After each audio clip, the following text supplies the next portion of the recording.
everyone. So for the critiques today, I'm going to base them a little bit off of this. So anyone who enrolls in any of my coaching programs, 3 months, 6 months, 1 year, Sticky Butt Bootcamp, doesn't matter. I have this little rider assessment that our coaches and myself, we fill out for all of our riders. So obviously this is a very intensive kind of thing. So I'm not going to be doing everything exactly based on this form because this is super, as I said, intensive, and I got way too many videos for that. So what I've done is I've kind of combined the progress tracker, which is in your Seeing Distances workbook, with this. And so I've come up with 10 little different sections, which I'm going to be filling out for each of our critiques today, based on a little bit of a mix of this in our Seeing Distances workbook. Hi everyone, and today is the day we are going to be doing our student critiques and evaluation. So it has come to an end, week 1 of the Seeing Distances challenge, and I got a lot of video submissions in our Facebook group, which I'm super excited about. So I'm going to explain a little bit about how this is going to work, but also I want to share a little bit more about me and what I do, because I want you to listen to me, right? I want you to listen to me. I have a lot of cool and important things I'm going to be covering and addressing today in your critiques, and I need to just kind of establish that I know what I'm talking about, and I need you guys to actually listen to what I'm going to say and really take it to heart and really let it sink in. Okay, so first things first, I just want to say who I am, okay, what I do, and how I can help you. So my name is Coach Krystal Kelly. For those of you who don't know, I grew up in a small town in California, but I left the USA before I could actually legally drink. Okay, I was 20 years old when I boarded a flight to Belgium to work at an Olympic stables, and I didn't stop. Okay, I basically bounced around from job to job, country to country throughout my entire 20s, and I'm not 20 anymore, okay? I've been working with show jumping horses for about 20 years, almost, a very long time now. And I am the world's only FEI Level 2 show jumping coach from North America. That means USA, Canada, the UK, Australia, New Zealand, pretty much any English-speaking country. You can drive 1,000 miles north, south, east, and west. You will not find another instructor or trainer with this same piece of paper as me. Okay, now I'm saying that not to brag, but I'm saying that because I want you to understand that I am coming from a position. Okay, the FEI gave me this certification. It was not easy to get. Okay, not anyone can just get it, but I am the only person who has this piece of paper and who has gone through this whole process, because I take my show jumping coaching career and profession seriously. Okay, I am a 100% all in, like A player type of personality. And there's a lot of people out there who, I've trained with Olympians, like literal Olympians. I've ridden more Grand Prix show jumping horses, jumping in the 1 meter 60 classes, than I can honestly remember their names. Okay, I was riding a lot of horses in my 20s. I was working at a lot of top Grand Prix show jumping stables, a lot of Grand Prix horses, dressage horses even. I've ridden a lot of amazing and outstanding horses. I know what a 160 horse feels like, right? I know what a 1 meter 40 horse feels like. I know what a 130 horse feels like, okay? I know what a young horse feels like who's on the path to becoming a Grand Prix horse feels like. I know what the training plan feels like. That's what I was doing. I was working at these different stables, taking in as much as I could, and becoming the world's greatest show jumping coach. That was my impossible goal when I was in my 20s, and I achieved that. Okay, so I wanted you guys to really understand that, because I take this seriously. I have literally dedicated my entire career, and let's face it, life to the sport of show jumping, ever since I was very little. I was 5 years old and I knew I wanted to be a show jumper. And can you imagine the teachers staring at a 5-year-old saying that's not a real job, right? Like, oh, that's cute, but guess what? I'm that 5-year-old that grew up doing what I wanted to do, which is show jumping. So how can I help you? What is it exactly that I do? For those of you who don't know, obviously, I made all of the workbooks, right? I have written 26 show jumping workbooks. The Seeing Distances is one of them, okay? One of 26. I also have an app. Okay, I have an app, our horse riding lessons app. I have a bunch of audio lessons in that app. You should have already have been doing them and using them for your perfect warm up for week 1. Okay, this week's audio lesson is a super awesome one, by the way. I love it. Okay, anyways, so I have my app. You can train with me obviously via that app. It's really cool because you just press play on your phone and I give you that real-time instruction and you just ride around and listen to my voice essentially. And by the way, I do it too, and I know, like, I have moments where I'm like, wow, I have to listen to my own voice, but actually, like, I love it. My mare loves it too, because I always listen to it and she can hear it. I think she started memorizing some of the words that I'm saying, so I have to kind of mix it up with her a little bit, because she's very smart. But I listen to it too. I do those audio lessons too. And I also have a lot of virtual coaching programs. So, for example, my Sticky Butt Bootcamp. Okay, this is where we work on your riding foundation fundamentals. I'm basically installing all of the buttons that you need. Your core, your seat, your abs, your legs. Okay, I'm trying to get you to not ride with your reins, because most riders, and you're going to see in these critiques, okay, it should be 10% rein contact, and almost every single one of them is doing 90% rein contact. Okay, so we, in the Sticky Butt Bootcamp, we break you of all these bad habits, rebuild your correct muscle memory, and we get you on a new path so that you can start jumping and doing all the cool fun stuff like the Seeing Distances Challenge. I also have my 3-month, 6-month, 1-year coaching. Obviously, my whole business is revolved around helping you achieve your impossible goal. Okay, that impossible goal that you guys wrote down in the beginning of the workbook, that's what my company does all day long. Okay, you tell me what your goal is, I put you on a training plan, and I work with you until we reach that goal. As far as you want to go, if you want me to take you all the way to the 140s or the 160s or beyond, like, that's what we do. Okay, so whatever your goal is, if you want to jump in the 1 meters, you want to do 110, 120, 130, it doesn't matter. Whatever your goal is, me and my team, that is what we do. We help our riders get there from all around the world. So that's how I can help you. Why is it important to master the fundamentals first? Here's the thing, and you're going to notice it again in this riding videos. This is called the Seeing Distances Challenge, okay? I get it. You guys are here to jump. You're super excited. I mean, show jumpers are the worst about this. You guys just want to jump all day long, and you don't want to do the hard work, okay? The jumping is the fun stuff, okay? The hard work is working on you, the fundamentals, the foundation. If you don't have a solid foundation, to be honest, you shouldn't be jumping, okay? You shouldn't be jumping. The reason that I do what I do is because no matter how many countries I've worked, and I've worked in over 20 different countries, okay, no matter how many countries I traveled and how many countries I worked, I noticed very quickly that there is a huge gap in the equestrian education, okay? It's almost like the riders at the top, we have this like secret set of skills and knowledge that nobody else seems to know, and we're kind of holding it as a secret and not letting others know about this. Okay, and the rest of the industry and the rest of the world, because there's a big gap between low level and high level. In fact, there's more low level people than there are high level people, obviously. Okay, so it's like there's this big gap of information and there's no bridge. Okay, there's nobody there to like bridge the gap. And so that is really what I'm here to do.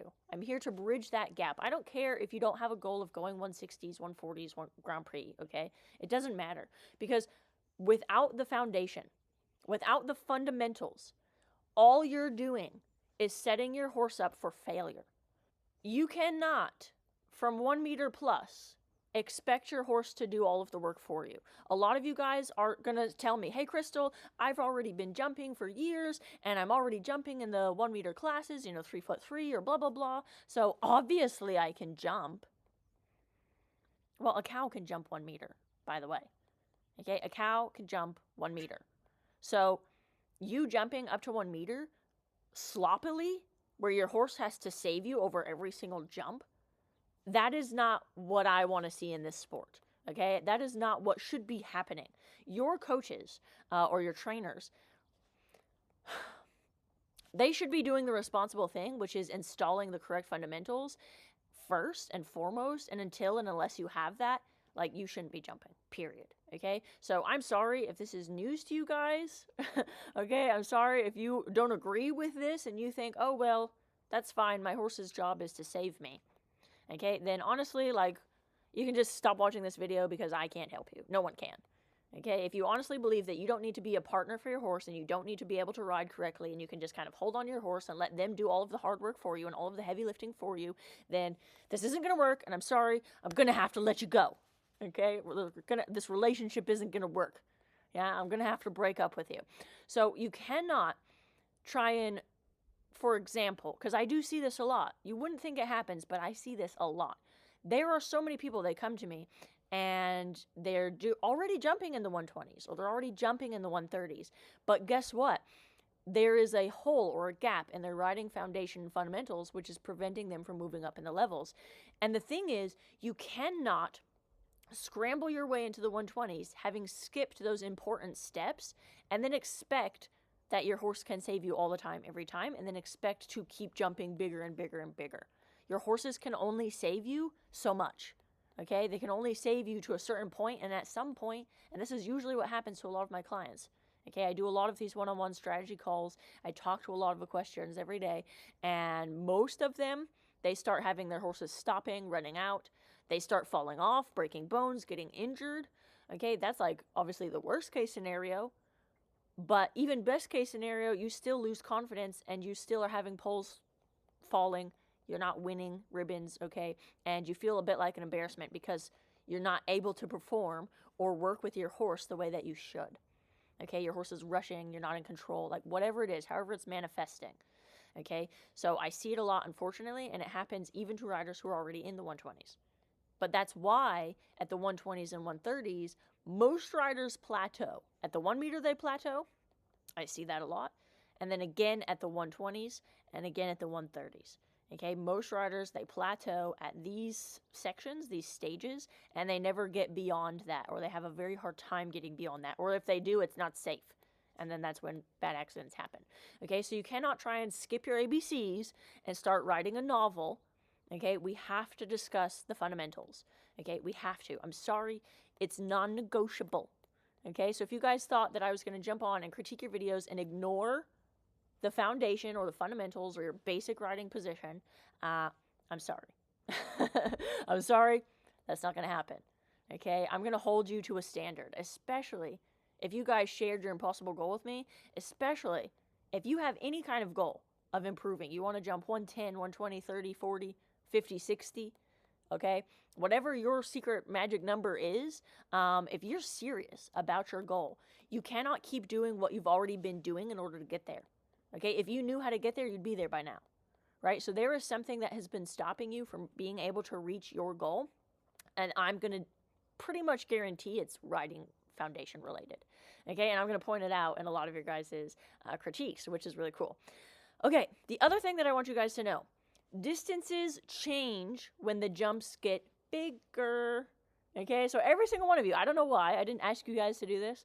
Okay, every single one of you guys who submitted your videos, you all did it with a pole on the ground, which is great. But I was actually surprised to see that. I was for sure some of you guys were going to send me videos of you jumping. So I don't know why that happened, but distances change when the jumps get bigger. Okay, so yes, being able to ride over a pole on the ground, that is necessary. We absolutely need that. You cannot go and jump if you can't do it over a pole on the ground. Definitely. Okay, but as the workbook instructs, you're supposed to do each exercise 3 times. Now, I don't know how many of you guys who submitted your videos did this exercise 3 times or did it as jumps. Okay, I would be curious to know, so comment down below. But the distances change as the jumps get bigger. So if you have an eye for 1 meter and you start moving up to 110, 120, and you can't see the distance at 120 because it's different, okay, that is an actual issue, right? That is an actual concern. That is an actual problem that occurs, okay? The distance for a 120 is not the same as the distance for a 140. And I will tell you, a 1 meter 40 jump, which is a vertical, is very different than a 140, which is an oxer. Because if it's 140 high, it can also be 140 wide. Okay? That changes things. So a lot of you guys are so focused and obsessed on the height that you forget that there's width as well. Okay? You don't need to just jump 130 high. You need to jump 130 wide. And in a course of 15 more jumps. Okay? Course designers, their actual literal job, right? Because this is show jumping. This is not hunter world. Okay? This is show jumper's guide to seeing distances. Course designer's job is to mess you up, especially when those courses get bigger. They don't just get bigger and wider they get more technical, and that's why people max out at 1 meter, 120, 130, because they become so technical.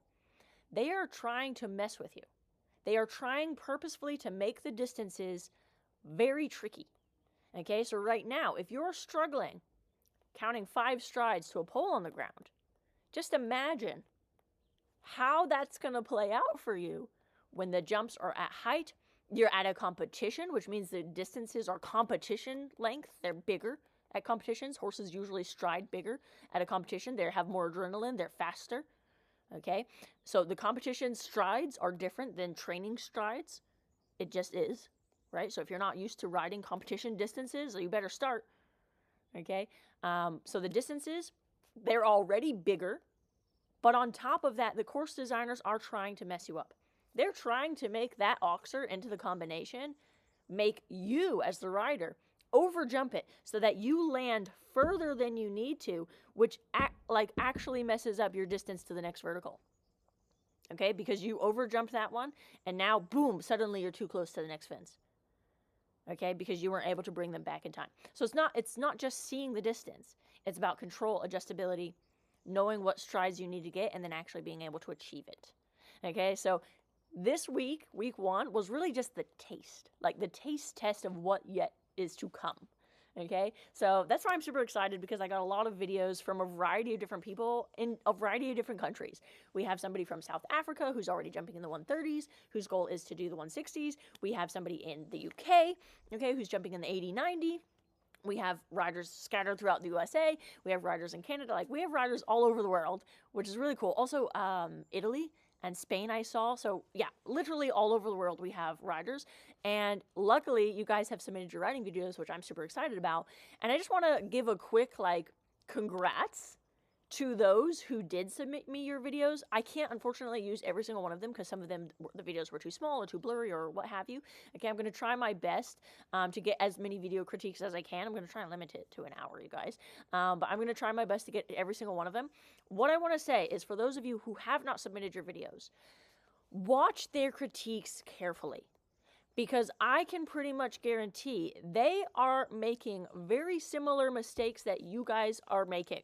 Okay, every single rider, they're so brave for sending me their videos, so thank you guys again, really congrats, okay? But you guys, although you seem like the guinea pigs, because I'm going to be pointing out directly what you need to improve, I need everyone at home to know that you guys are making very common mistakes that I see people making all the time. Okay, so don't feel ashamed or embarrassed, like, oh my God, she found all my weaknesses. That's my actual job, you guys. Okay, that's my job. I'm a coach. I'm here to help you to improve, right?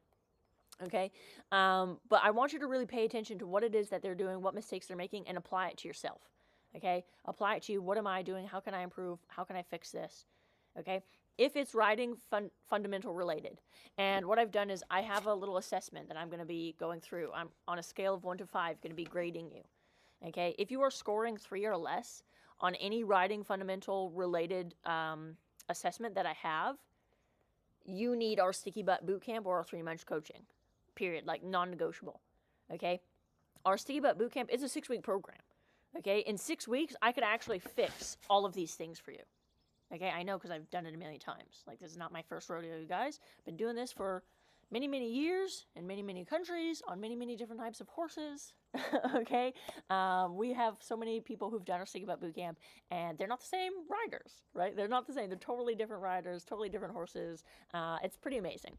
So if you are scoring 3 or less on any of these riding foundation related topics, you don't need the Seeing Distances Challenge. You need actual coaching with our Sticky Butt Bootcamp. Okay, it's kind of like the Seeing Distance Challenge, but on steroids, right? It's kind of like times 100, because I'm giving you your full training plan, which you have to complete. You have to submit your homework. It's a little bit similar like this, but again, times 10, okay? And it's more focused on you and not so much on the jumping, because you're not really ready for that yet, okay? The cool thing is, I can fix it in 6 weeks, okay? I can fix you in 6 weeks. No other instructor on this planet can be able to do that or make that claim. I know, because again, I've traveled everywhere. I have the proof behind it. I know in 6 weeks I can flip you around and make you a whole new rider. If you've been training with your riding instructor or your coach for longer than 6 weeks and you are scoring less than 3 on any of these things, I'm sorry to break the news, your coach can't help you. Okay, they can't help you fix this stuff. They might be lovely people. They might be the nicest human beings on the face of the earth. I don't doubt that.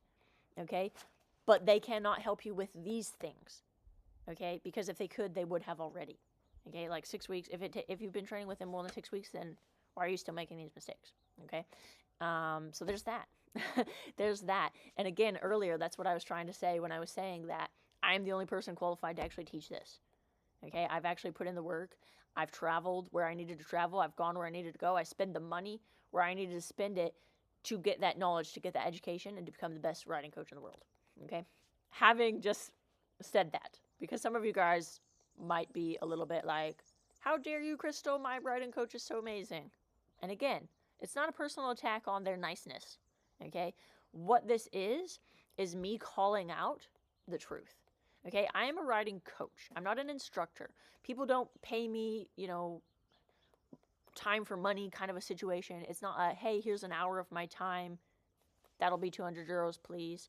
Okay, yes, I've done that. 200 euros was my standard rate that I was charging for many years. That is the same rate that the Olympians I've trained with have also charged, and like my clients pay that happily.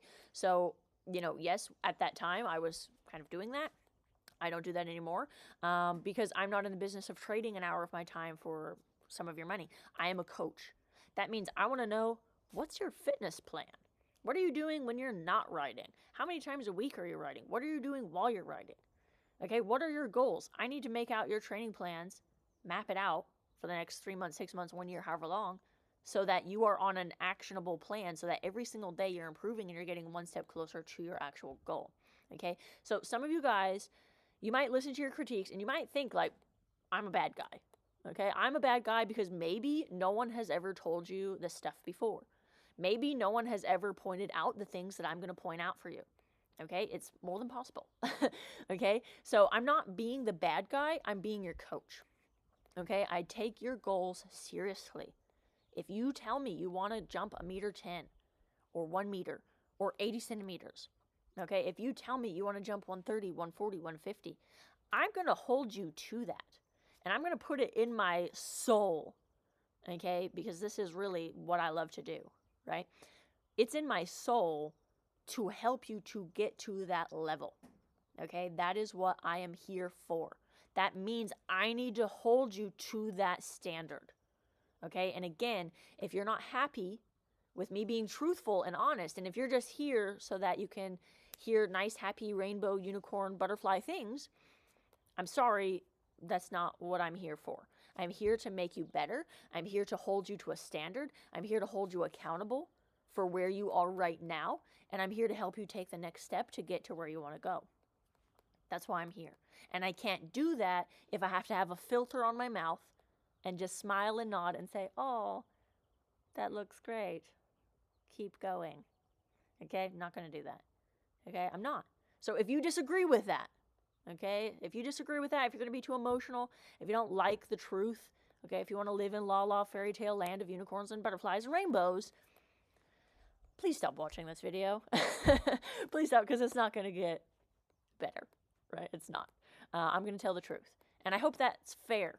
Okay, I want you guys, if you're watching right now, comment fair. Okay, I need you to comment fair so that I know you're on board and you're not going to get hurt feelings over this. Okay, show jumping, like, this is a safety concern as well. Okay, if you guys, again, are not having the correct foundation, fundamental, your seat, your abs, this is a safety concern. I cannot, in good conscience, morally and ethically, tell you to point you at a big jump knowing that you are setting yourself up for failure and you have a good chance of falling off and getting injured. Because most of my clients, they're in their 40s, 50s, 60s. I have some in their 70s. Okay? Do you think I would still be doing what I'm doing if all of my customers, all of my clients are pointing themselves at big jumps and they're all falling off and getting broken bones? No. Okay? I need you to jump, but I need you to jump successfully and safely. Okay? This is not an ego boost for me to just make you get over the course once so I can check that box and say, did it. Okay, no, I need you to be able to duplicate this process on multiple horses multiple times. Okay, this is not a circus trick I'm teaching you.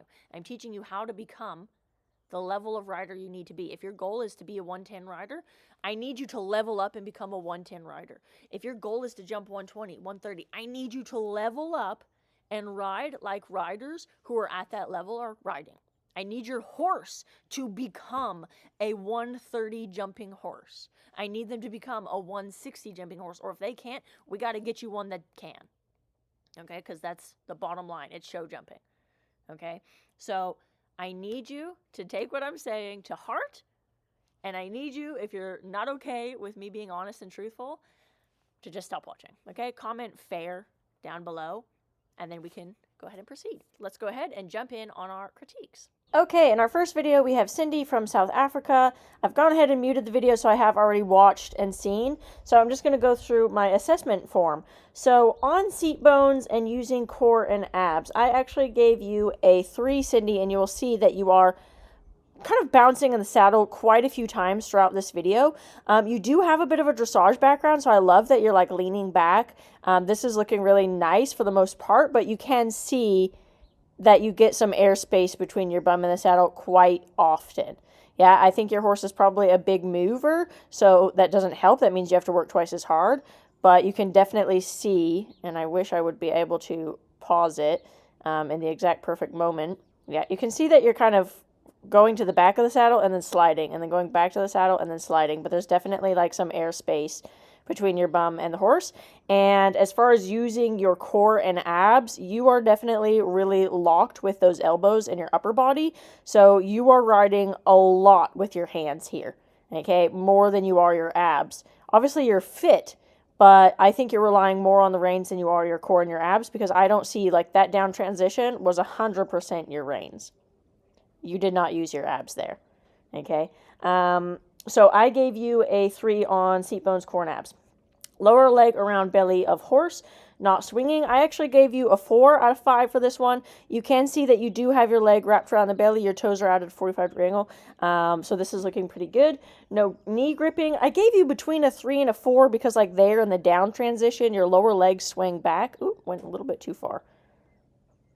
Yeah, you can see your lower leg kind of swings back a little bit. It's mostly in the down transitions, I feel like. When you're just kind of floating around, you know, I don't feel like you're gripping with your knees here so much, but definitely in those down transitions for whatever reason. Of course, now I'm not going to be able to find the other one. Anyways, in the down transitions especially, I feel like you're swinging that lower leg and you're knee gripping. Okay, next. Reins only 10% soft but has contact. So this one I gave you a pretty low score. I gave you 2 because you are, especially these down transitions, you're very handsy. You're very upper body focused. You can see that your hands aren't really moving so much. You've got their elbow locked. So I would say out of everything that you're doing, your upper body being braced and locked, like this is kind of the thing where you scored the lowest. For everything else, you did score like pretty decent, okay? But that is definitely something that we would be working on. The other thing, not a passenger, has clear influence. I gave you a 4. No locked heels down, but shock absorbing. I do see you shock absorbing with your heels, so I did give you a 4. 1 with your horse over exercise. It doesn't look like you and this horse are disconnected or fighting or something like that. You guys are pretty much on the same page.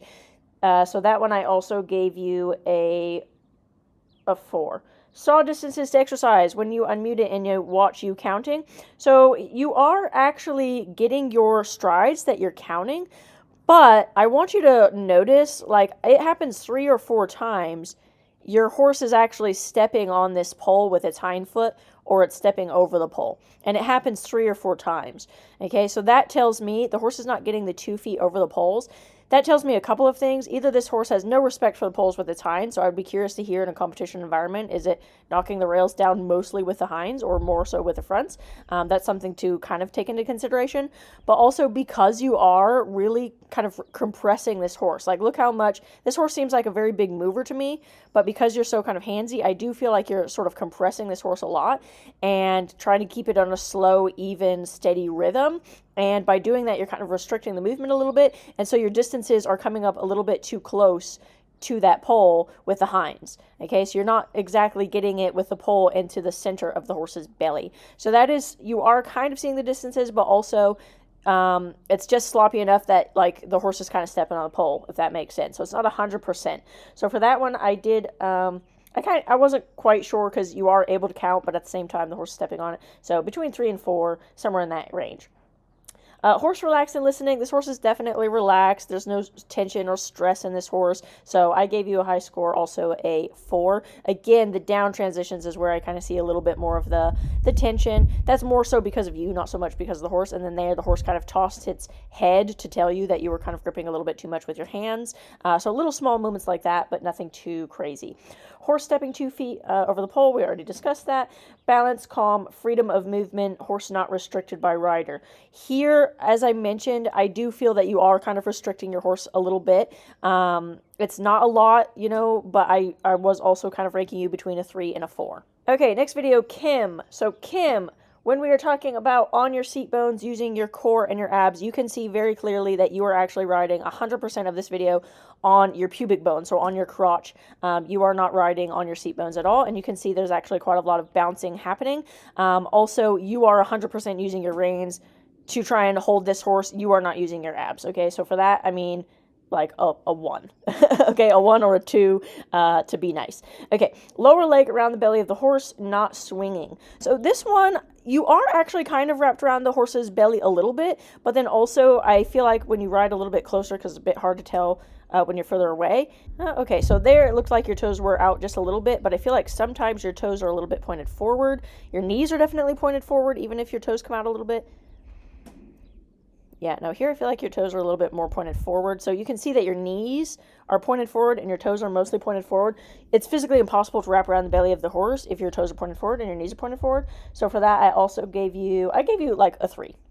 Okay, no knee gripping. You are definitely gripping with those knees. This is indisputable. I don't see any airspace at all at any point. Also, you can see your legs swinging. Unfortunately, with this reel, I can't rewind it. I want to see the point where you ride right by in front of us, and you can really see how much you're holding onto your horse with your knees. You can really see that.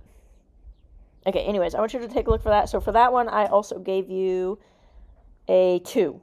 Okay, reins only 10% soft but light contact. Honestly, Kim, this is like a 0 or a 1. The other thing I wanted to point out, I don't know who taught you this or why you're holding your reins like this. This is very incorrect. This is not a driving horse. This is not a husky team. Okay, I'm sorry to say this. Okay, but I don't know why you're holding the reins like this. This serves no purpose.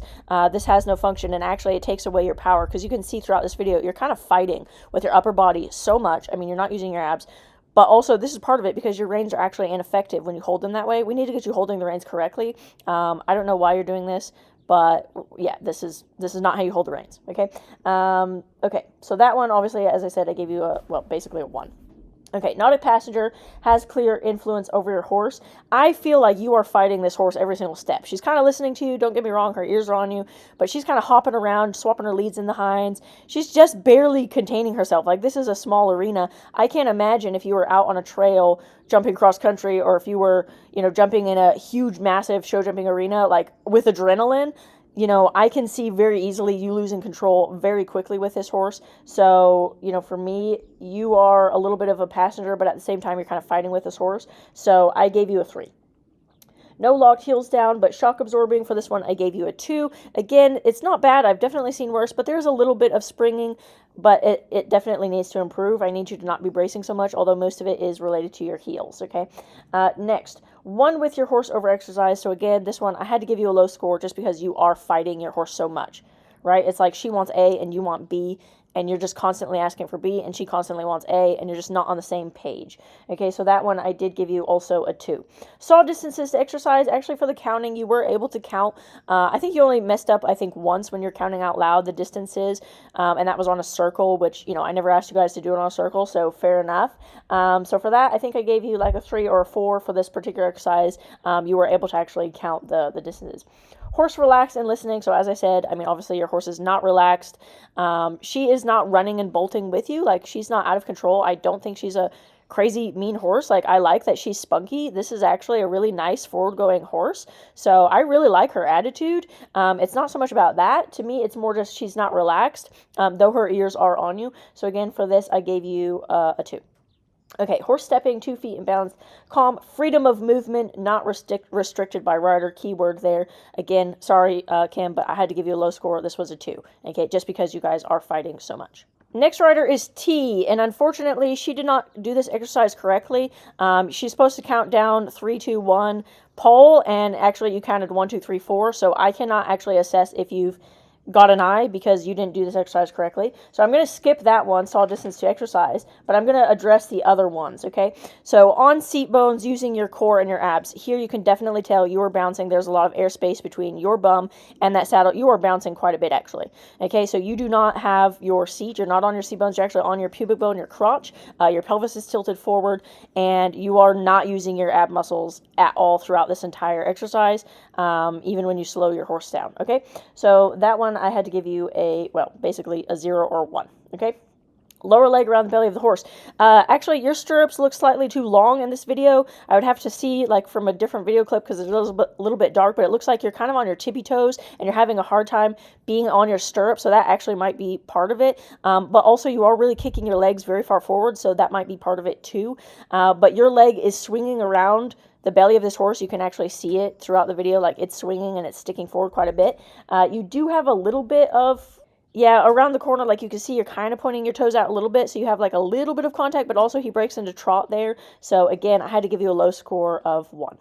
Okay, no knee gripping. You are definitely gripping with those knees. In fact, that's the only contact you have with this horse, really, because you're kind of bouncing up and down with your upper body, and your lower body is swinging quite a lot like a pendulum. So actually, the only connection you have with your horse is the knees, and you can see that there's no space in there at all. So that one also I had to give you a low score. So no knee gripping, I gave you a 2. Okay, reins only 10% soft but has contact. Your reins are definitely soft. Like, you are not death gripping this horse with your reins. You are not pulling on his face. Like, he's pretty relaxed and chill here. So that's something really nice. But also at the same time, your hands are a little bit stuck and frozen, and you're disconnected with him. So you can actually see that the reins go loopy soft, loopy soft. So that means that you're not actually with him and having the connection with him. So you are actually interfering with him. So also I had to give you, I give you a 3 for that one. Okay, because you're not pulling on him, but also you don't really have the contact that you need. Not a passenger, but has clear influence. You are definitely a passenger. This horse is taking you around this pole. He sees the pole. He actually trots to slow down to make the distance. And then when he gets close enough, he by himself kind of, this is really nice. He rounds himself and he kind of pops over it. So he is a little cutie patootie, but you are actually a passenger. Like, that was all him. That was not you. So that one I also gave you a 2. No locked heels down, but shock absorbing. So again, your stirrups, I think, are a little bit too long, so I can't really assess this fully, but you're kind of on your tippy toes a little bit, and I would say that, like, obviously you can't have any shock absorbing happening, so this is kind of a 0 right now, just because obviously you physically can't shock absorb the way that it is right now. So 1 with horse over the exercise. As I said, you are kind of bouncing quite a bit. Your reins are disconnected, and he's kind of making the decision there, so I gave you a 1. Saw distance to exercise. So again, this one I have to skip because you didn't actually count it correctly. Horse relaxed and listening. He is super relaxed, by the way. I gave you a 4 for this one because this horse is super chill. He's definitely, like, he knows his job, right? He's cute. Horse stepping 2 feet, balanced, calm, freedom of movement, not restricted by the rider. I would say that you are not restricting him. You do have soft enough rein contact that he's just able to kind of do this exercise and get on with it, with or without you. Honestly, he could be carrying a sandbag on his back, and I think he would do this exercise just fine. So he's totally fine. You're not limiting him in any way other than the fact that you are bouncing on him. And if this was a jump, I could see you interfering quite a lot. But as far as him going over a pole on the ground, like, obviously he's able to do it, and, like, he's not restricted necessarily in his movement. So I gave you a higher score for that one. I also gave you a 4. Okay, so now we have Michelle. She unfortunately had forgot her jumping saddle, so she is doing this in a dressage saddle. But even though she's in a dressage saddle, you can see that, let me wait till it gets a little bit closer, that you are disconnected. You are kind of bouncing in the saddle. I need to wait for the correct video because these ones are not the best. Here you can see that your pelvis is actually tilted, so you are actually on your pubic bone, your crotch. You are not on your seat bones, and there you can actually see that you are bouncing in the saddle. You can see that there, airspace, right? You're not 100% connected with him. Here you do kind of lean back a little bit, and you are a little bit more with him, but then also he kind of jumps over the pole, and you kind of go with it. So it's not, like, completely horrible, but it's definitely, like, you are bouncing a bit, and you can kind of see that there's a bit of disconnection there. So for that one, I actually gave you Oh, and using core and abs. So, yeah, I gave you a lower score because you're not using your abs, right? You are 100% using your upper body, your reins. You can actually see a lot throughout this video how much you're just kind of holding back and holding him back. Yeah, you can really see here, right? You're holding, and then he just kind of goes and does whatever he wants. He's not out of control. This is not a crazy out of control ride by any means, but you're definitely bracing there. Like, you can see your hands are frozen and stuck, and you're really limiting him. So because of that, and you're not using your core and your abs, I did give you a lower score, so I gave you a 2. Lower leg around the belly of the horse, not swinging. So again, you are in your dressage saddle, so it's going to be a little bit differently, but you can definitely see that your leg is coming back quite a bit. Actually, right there, if I was to, I don't know if I can pause it. Yeah, you can see how much far back your lower leg has gone. That tells me a couple of things. One, you are gripping with a knee, so in no knee gripping, I did give you a 1. And the lower leg around the belly of the horse, not swinging. Obviously, you are swinging that lower leg, and it's swinging quite a bit. So I did also give you a 2. Reins only 10% soft, but has contact. So you do have contact throughout this entire thing, but I would say like too much contact. Yeah, as I was saying, you're really riding from your upper body and not as much from your seat. Yeah, here you can see kind of fussing with him again. So for that, I gave you a 2. Not a passenger, but has clear influence. So for that, I gave you a 3. He is calm and relaxed, as I said. I mean, he kind of sees the pole and he knows what to do, so he kind of takes you for a ride in a few instances. But, as I said, he's not totally out of control. Like, he knows his thing. Just kind of get out of my way. Like, I'm going to go over the pole. But he comes back and adjusts very well. He slows when he needs to. Like, he is very relaxed and calm, and he seems like a happy guy. Yeah. So for that one, I gave you a 3, as I said. No locked heels down, but shock absorbing. Okay. So for this one, I also gave you a 2, just because it is a dressage saddle, but I don't see your ankles really shock absorbing. I see your lower legs swinging, and I see the gripping with the knees, but like, I don't see, like, here there's a little bit in the trot, but in the canter, I feel like your leg is swinging, but there's no actual shock absorbing happening with the ankle joint, if that makes sense. One with horse over exercise, I gave you a 3. As I said, it's not like this horse is out of control, like you guys are the worst I've seen or something like that. Like, this is not a bad ride at all. Just a few minor things that we need to work on and improve. So I gave you a 3. Saw distances to exercise, I think you only messed up maybe once or something like that. As I said, he kind of took you for a ride when he saw the distance, and you just kind of went with him, which is fair enough. So for that one, I actually gave you a higher score. I gave you a 4. Horse relaxed, listening, he is pretty chill, he's pretty relaxed, so I gave you a 4. Horse stepping 2 feet, balance calm, freedom of movement, not restricted by rider. So because of your upper body and your reins kind of locking him and kind of holding him back a little bit, I did give you a 2 or a 3, but as I said, he still kind of, when he saw his spot, he was still able to just take it. So yeah, I wouldn't say that you're 100% stopping him from taking that, but at the same time, like, it could be better, right? Okay, this is Christina. You can see right off the bat, like, using on seat bones, using core and abs, you are definitely bouncing up and down on this horse. So you can see how often your bum is coming off of the saddle. In every single video that I go to, you can see just how much airspace is happening. And I'm not just talking about over the pole, like here. I mean, you're not even coming in a forward seat. You're literally just bouncing on him. But I'm talking about even on your approach. Like, I shouldn't be able to see your upper body moving up and down as much as I am. So that tells me you are not using your abs and you're not on the seat bones. Otherwise, you wouldn't be getting so much airtime. Also, you're riding this horse. I can't tell what bit it is because it's so dark. I'm guessing it's some kind of pelham or something. But you have double reins, right? Double reins. This is a gadget. This is a tool. I told you to remove this stuff for this challenge. You don't need it. Like, it's a pole on the ground. Okay? If you can't ride over a pole on ground with, like, normal stuff, then, like, you shouldn't be jumping this horse, right? We need to work on his training to get him or her relaxed so that you don't really need that stuff. But also at the same time, having said that, I can see why you're putting a bunch of stuff in this horse's face because you're riding very strongly with your upper body and with your arms, okay? You can see it throughout every single video. Like, you're very handsy and you're very upper body focused. So you're not actually using your abs in any of the down transitions or the corners to slow this horse. Like, you're really relying on those reins and that bridle. So for the reins only 10% soft, has no contact, I actually gave you a pretty low score. I gave you a 2. For the on seat bones, I also gave you a 2. Lower leg around the belly of the horse, not swinging. So for that one, I You are actually having your leg around the belly. You can see your toes are out at a 45-degree angle. You can see that you are wrapped around the belly of this horse. So for that one, I did give you a 4. Okay, not a passenger, has clear influence. So this horse is younger. You did say it's 6. I do definitely see you kind of adjusting this horse and kind of messing with the horse a little bit. So obviously you're not just kind of floating around on this horse. You do have an opinion, and this horse is having its ears on you and listening to you. So I would say that you're not necessarily a passenger. You do have some influence over this horse. So for that, I gave you a 4. No locked heels down, but shock absorbing.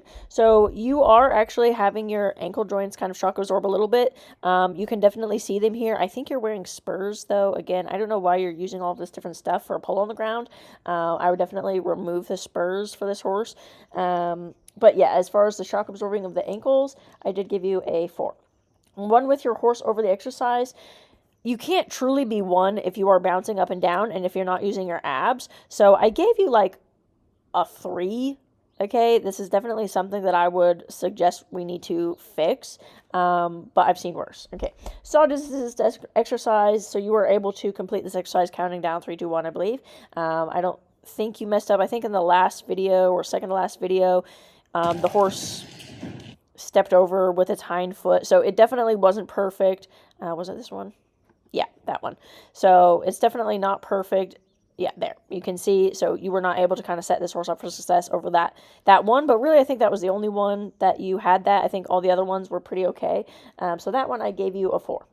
Horse relaxed and listening. Now, the horse's ears are definitely on you. This horse is not out of control or crazy. As I said, I don't see why you have a double bridle or pelham or whatever it is that you're using and spurs. Like, this horse seems pretty chill and responsive.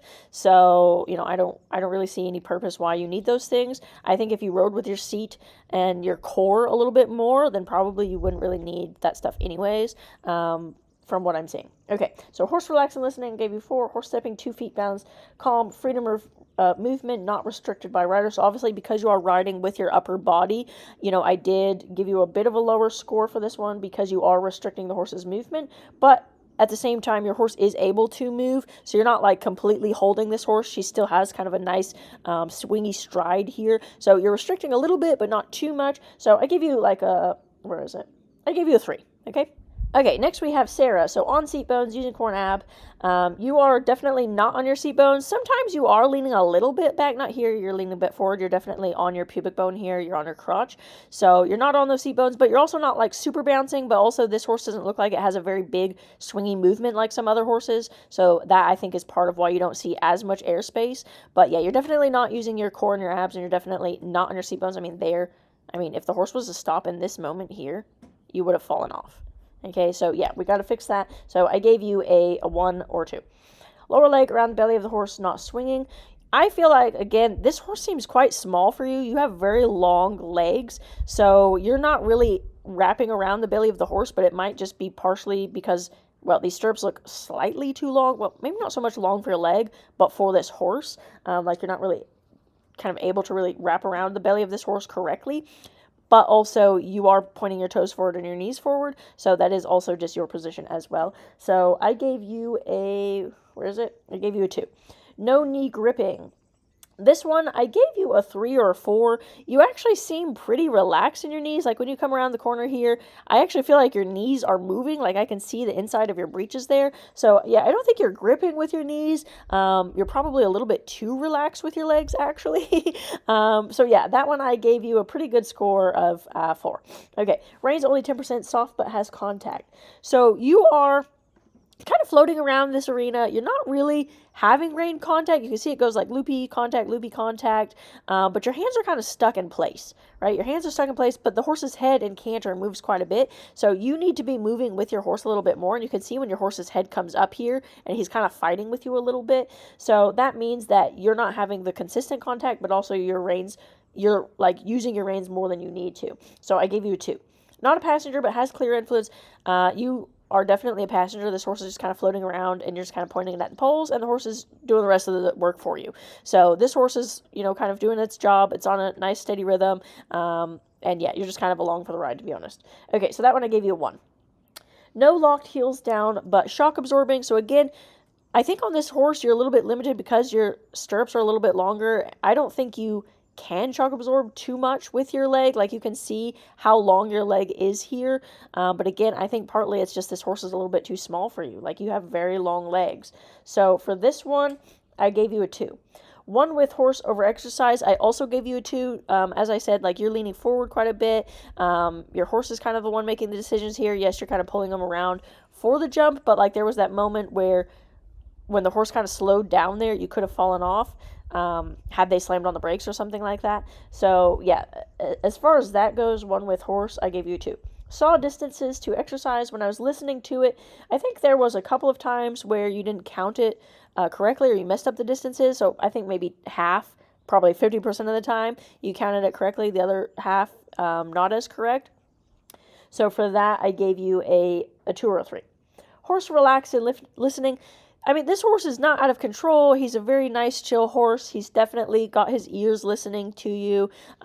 When he's fighting with you there, that is because you're stuck with your reins. I think he, in nature, he's not fighting with you. He's just telling you that you're holding on to him too much. But he himself seems pretty chill, like a pretty chill, honest, straightforward horse. So, yeah, he's relaxed. He's listening. So I gave you a 4. Horse stepping, 2 feet, balance, calm, freedom of movement, not restricted by rider. So for this one, I gave you a 3 because you're not hanging on his face. So, you know, your reins are pretty loopy throughout this whole thing. So because of that, like, you're not restricting him. I think he's kind of, you know, doing the exercise with or without you, if that makes sense, right? He's kind of doing it anyways. So I don't think you're necessarily hindering him, but you're also not necessarily influencing him. And of course, he's not getting 2 feet over the pole most of the time, as you can see. That seems to be very difficult and challenging for him and for you. So I gave you a 2. Yay, finally we have made it to Christina. Christina is actually one of my Sticky Butters. She just submitted her Sticky Butt Bootcamp Week 5 video in our Bootcamp group. So Christina has been putting in the work, working on her foundation, and oh my god, what a difference you're going to see in her video. I mean, you guys haven't seen her before video, but let's just say it's night and day. So Christina's from Czech Republic, so let's go ahead and do her critique. So right off the bat, I mean, we know that her horse is very spicy, very hot, thoroughbred mare, and you can just see like how calm this looks, like super chill. So Christina on seat bones using corn abs. You are definitely on those seat bones. Like, you can see that you're leaning back. Your pelvis is actually tilted, so you are on those seat bones throughout this exercise. Here you can see you're really using your abs there actually to slow her down. We know that she has a tendency to get hot, but you're doing exactly the correct thing where you are slowing her down. Like, I don't see you fussing with your hands here. You are using your abs there, okay? Here, I'll just play it again. I don't see any jerking of your hands. I don't see any fussiness. Your hands are there and stopped, but I can see you using and activating those abs. Okay, so that's exactly what I want to see. So on seat bones and using corn ab, I gave you a 4, right? I gave you a 4. Lower leg around the belly of the horse and not swinging. So for this one, I also gave you a 4. Obviously, you're a little bit far away here. Let's wait till you get a little bit closer. You can see that your leg is super steady. Like, it's not going back. I gave you a 4, not a 5, because it is slightly forward sometimes, but you can see that it's right underneath you, and it's not swinging at all. Like, you have leg contact with this horse, and you're keeping it throughout this entire experience. So I gave you a 4 for that one. No knee gripping. Also, I gave you a 4. You're definitely having those knees pointed out, toes pointed out. Like, this is actually looking really good. You're really wrapped around her belly. Reins only 10% soft, but has contact. So for this one, I also gave you a 4. It has room for a little bit of improvement, but honestly, you're doing a really good job. Like, I can see you asking with the core and with the abs, and when she gets a little bit stronger, a little bit speedy, you're kind of there to support her with your reins, but I would say you're not relying on the reins, right? You're actually using your abs like you should first, and then having the reins kind of secondary. And you can see just how calm she was over that pole, like how just chill and amazing that was. Okay, so that was very nice. So that I gave you a 4. Not a passenger, but has clear influence. She does speed up with you over the poles, but here's the thing. She is a thoroughbred, and you cannot ride a thoroughbred to jumps like you ride a warm blood. Thoroughbreds go to jumps with momentum and with speed. That's why they're very good eventing horses.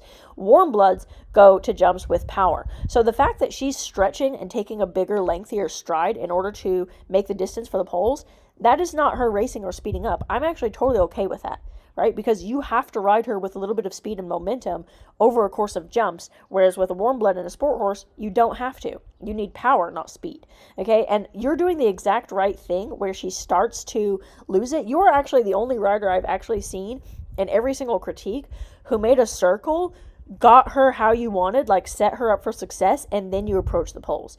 Every single other person, they were just pole, pole, pole, pole, pole. They were so obsessed and focused with the pole that they didn't actually do this, right? They didn't set the horse up for success and make a circle, calm them down, get them how they needed, bring them back. You actually did that. So I'm super impressed with how you handled that. So yeah, no, she is not speedy. She is not out of control by any means. Like, this is looking really, really good, Christina. So not a passenger, but has clear influence. I actually gave you a 5 for that one. Like, you're in charge here. You're riding. You are not a passenger. No locked heels down, but shock absorbing. Christina, this is your one and only flaw. You are still, and you've had this bad habit since the very beginning, but it's still kind of there. You are still really locking those ankle joints and heels down. We definitely have room for improvement for that. So really and truly, that's like the worst thing that you're doing out of this whole thing. So I would still like that we fix that. Obviously, as I said, you're on your week 5 now. So that's what I want you to focus on first and foremost. That one, I did give you a lower score. Okay, I did give you a 2. Okay, one with horse over exercise. So this one, as I said, you're definitely riding this horse. You're not a passenger. You have clear influence. She's listening to you. Like, this is all looking really, really good, really, really good. So I gave you a 4. Saw distances to exercise. Unfortunately, I can't judge you correct because when you were counting 1, 2, 3 instead of 3, 2, 1. So yeah, unfortunately, I can't really tell, like, is that the number of strides you were aiming for or not? I don't know. Okay, horse relaxed and listening. As I said, she needs a little bit of speed, and she is just a hotter horse by nature. So we need to be doing more poles like this, which is, where when you're done with Sticky Butt Bootcamp, we would graduate you and you would move into our, pole work intensive coaching. So our another 3-month kind of program. That is what is going to help her a little bit more because we need to get her to be a little bit more chill and relaxed to the poles. But, as I said, you're handling it correctly. She is listening to you. You do obviously have her, like, she is not out of control by any means. So this is all really good, but because it does have some room for improvement, I gave you a 3. Horse stepping 2 feet, balanced, calm, freedom of movement, not restricted by rider. I scored you pretty high on this. I gave you a 4 because she's moving, right? Remember when you first sent me your before video, like how she couldn't really move her shoulders, like she was super restricted and limited because you were just constantly like holding her.